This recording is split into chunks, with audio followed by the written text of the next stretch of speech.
नरेंद्र मोदी जी के ऊपर जो पुस्तक आई उसके ऊपर विस्तार से विवेक ठाकुर जी ने, राजेश जैन जी ने, जयराम विप्लव जी ने आपको विस्तार से बातें बताई और जो उनके जीवन का संघर्ष था, जिस विचारधारा को लेकर 17 वर्ष की उम्र में वो घर छोड़कर हिमालय के पर्वत की ओर चले गए और लगभग 4 वर्ष वहां रहने के बाद फिर से हिंदुस्तान के सपने को साकार करने के लिए हम लोगों के बीच में आए। यह पूरा संघर्ष इस किताब के माध्यम से आपको दिखता होगा, लेकिन आपको यह भी सोचना पड़ेगा कि आप सोचिए कि डॉक्टर श्यामा प्रसाद मुखर्जी जी ने जो सपना देखा था,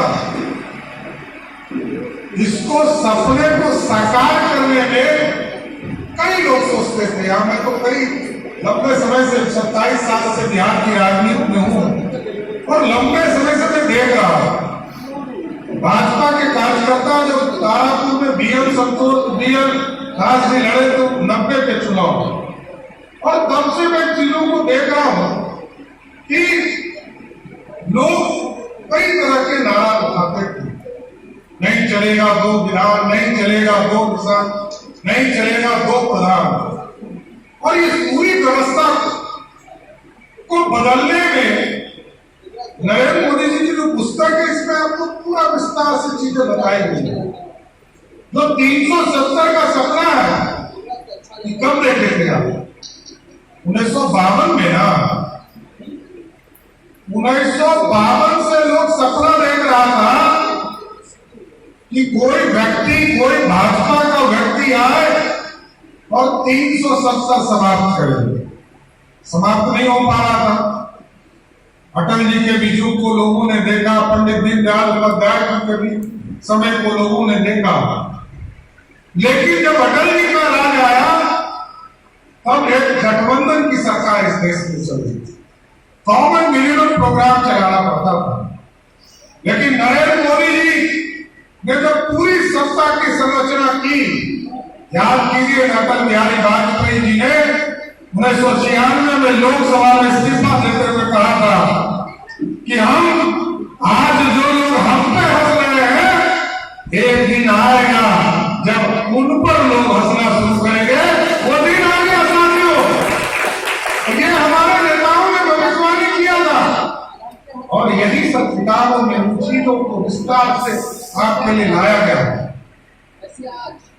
370 वर्ष तक इंतजार करने के बाद भारतीय जनता पार्टी जनसंघ दोनों स्वरूप को देखने के बाद हिंदुस्तान के लोगों को दिखा, जब 2019 में आपने लोकसभा में 303 सीट जीताकर भेजने का काम किया, तो देश के प्रधानमंत्री यशस्वी प्रधानमंत्री नरेंद्र मोदी जी और देश के यशस्वी लौह पुरुष गृह मंत्री आदरणीय अमित शाह जी ने 370 को काटकर कचरे के ढेर में फेंकने का काम किया। आज 370 समाप्त हो चुका। आज मुंगेर का भी कोई भाई, बेटा, बेटी यदि चाहेगा तो कश्मीर में जमीन खरीद सकता है, कश्मीर में नागरिक बन सकता है। कोई व्यक्ति यदि 1 साल से अधिक समय से कश्मीर में रह रहा है तो वहां वोटर लिस्ट में नाम जोड़ने की प्रक्रिया शुरू कर दी गई है। ये है साथियों, ये हिंदुस्तान। अखंड भारत की कल्पना तो पंडित चाणक्य ने किया था, सम्राट अशोक ने किया था, और उस चीज को स्थापित करने में भारत तो बहुत बड़ा था। आज जितना बड़ा भारत की कल्पना हम कर रहे हैं कि कश्मीर से कन्याकुमारी की चर्चा करते हैं, गुजरात से लेकर मणिपुर तक की चर्चा करते हैं, लेकिन इससे भी 3 गुना बड़ा अधिक भारत हमारा हुआ करता था। कई आतंकियों ने हमारे हिंदुस्तान को तोड़ने का काम किया।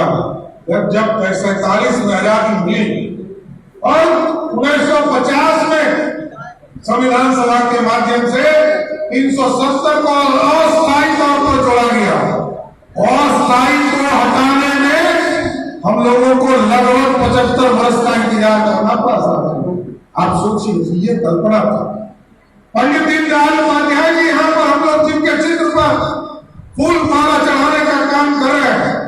उनका सपना था कि हम गांव के अंतिम व्यक्ति तक एक एक चीज को पहुंचाने का काम करें।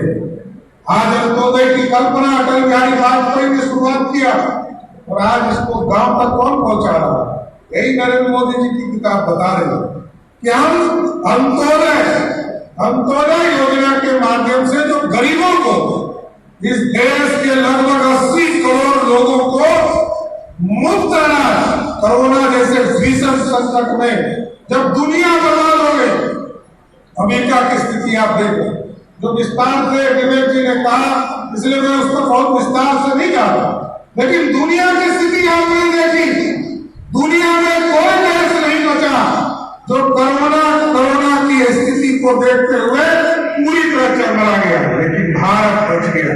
भारत क्यों बचा सकता है, यह भी सोचने का विषय है। और ये बचा, नरेंद्र मोदी जी ने तो कानून अच्छे बनाए। अच्छा शासक वही होता है, जिस तरह एक थाना में तो 25 पुलिस वाला होता है, लेकिन वो कंट्रोल कितने को करता है? लगभग 2 लाख लोगों को कंट्रोल करता है। उसी तरह नरेंद्र मोदी जी ने इस देश में जीएसटी कानून लाया और आज जीएसटी का लोग कहते थे जीएसटी से क्या फायदा, तो हम पहला बात बताना चाहते हैं कि जीएसटी जैसे संस्था के माध्यम से जहां पूरे देश में रेवेन्यू वसूली मात्र 1 लाख करोड़ रुपया से कभी पार नहीं किया, लेकिन आपको जानकर आश्चर्य होगा, कोरोना का 1 साल लगभग गुजर चुका और आज यदि जीएसटी का टैक्स वसूली, क्योंकि अब पानी आप पीते हो तो पहले पानी का टैक्स सरकार को नहीं जाता था, पैसा तो आपका चला जाता था, लेकिन आज आप यदि बोतल का पानी पीते हैं तो बिहार की सरकार को भी टैक्स देते हो और भारत की सरकार को भी टैक्स देने का काम करते हैं।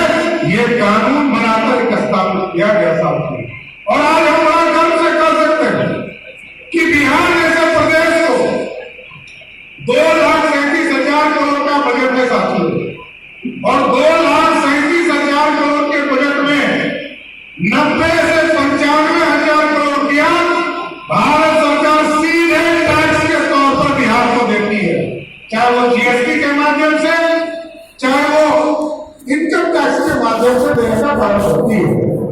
और पहले कितना टैक्स मिलता था इन चीजों में?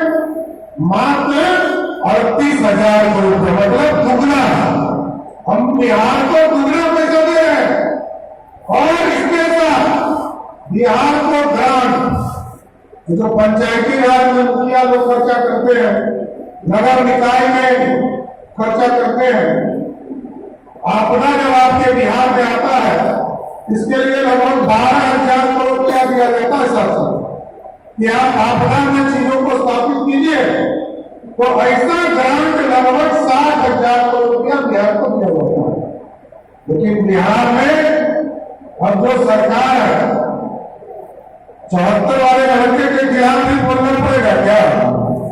क्योंकि 74 के लड़के ने तो बिहार ही बर्बाद कर दिया। और इस चीजों को समझिए कि जो आज की संरचना, इस पूरे संरचना में बिहार के आदरणीय मुख्यमंत्री जी ने सारे काम को फंसाने का काम किया। आज मुंगेर से भागलपुर होते हुए दुर्गा चौकी 4 लेन सड़क बन रहा है, इसको सैंक्शन हुए लगभग 7 वर्ष हो चुके और कार्य प्रारंभ किए हुए लगभग 1 साल पार कर चुका, लेकिन अभी भी जमीन का रास्ता रोके हुए। क्यों? क्योंकि बिहार के विकास से थक गए। बिहार के मुख्यमंत्री अब हमको लगता है कि थक चुके, बिहार की बहुत चिंता नहीं रही और हम लोगों ने तो तय किया है, मैं तो स्वयं ये तय कर चुका हूं, ये मुरेटा उसी दिन खुलेगा क्योंकि हम लोगों के यहाँ मजदूरी का प्रतीक है मुरेटा, लोग जरूर पगड़ी करते हो, लेकिन हम ये मुरेटा उसी दिन खुलेगा जिस दिन हम नीतीश कुमार को मुख्यमंत्री पद से हटाने का काम करेंगे। ये पूरी तरह अब हम लोगों ने तय कर लिया है, पूरा भारतीय